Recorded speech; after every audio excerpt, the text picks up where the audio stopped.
potential functional indicator of thyroid status. Of course, urinary iodine concentrations are useful essentially to judge exposure to iodine. But do we have a functional indicator of thyroid status in iodine-deficient pregnant women? What WHO is working on now is using dry blood spot TG, or thyroid globulin, as a potential indicator. Of course, TG is thyroid specific.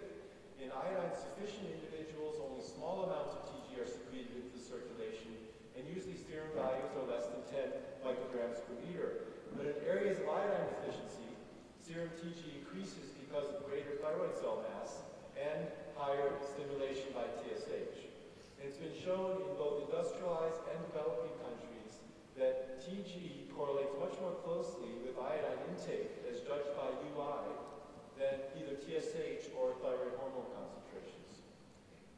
We've shown that in children at least, dry blood spot TG is very useful. This is an intervention trial showing that at baseline in iodine-sufficient children, the median TG value was around 50 micrograms per liter, and very quickly, after only 5 months of receiving iodized salt, in a controlled study, there was a reduction in the median TG in the children, now iodine replete, down to less than the reference median of 14.5, and at 10 months, this is clearly below the reference median. So we have a potential indicator of thyroid function which responds quite rapidly within weeks to months to iodine depletion, at least in school children. And now WHO is working on the idea that maybe we can use this as an indicator in pregnant women. We're looking now if we need trimester-specific values. This is unpublished data showing you, first of all, on the far left, the median TG value in mildly iodine-deficient Thai pregnant women in the second and third trimester. You can see that the median is around 38 micrograms per liter, compared to in second and third trimester Swiss women who are iodine sufficient, the median is 8.9 micrograms per liter. So dry blood spot TG or serum TG values might be useful in the future in terms of assessing iodine status in pregnant women. So to summarize where we are now in terms of iodine status assessment in pregnancy and infancy, we have for mothers during pregnancy, we have maternal UI concentrations that measure exposure to iodine. In the future, we may have TG values to assess thyroid function. In the newborn, we have TSH values from screening programs. In the future, we may be also able to use UI values in this age group. Okay, so iodine deficiency in pregnancy, how common is it? This is really not a question we have a good handle on at this point.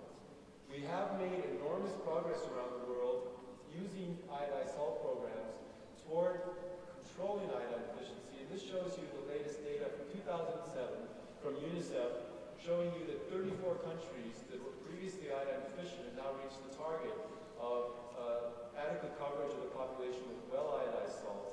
And it's estimated that about 70% of households worldwide have access to well-iodized salt. Notice on this map that UNICEF does not assess iodized salt coverage in Europe or North America. Looked at from the other side of the coin by WHO, who looks at urinary iodine concentrations in school children as an assessment tool for judging iodine status in populations. Here is the, by WHO region, the proportion and number of individuals, school children, the general population, with insufficient iodine intake by region in 2007.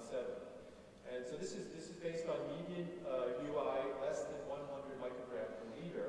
You can see in school-age children, about 31% of children around the world remain with insufficient iodine intakes. And surprisingly to some people, the highest proportion in terms of a WHO region for deficient school-age children is in Europe, where 52% of school-age children still have insufficient iodine intake. This is because Europe generally has the weakest iodized salt programs compared to any WHO region.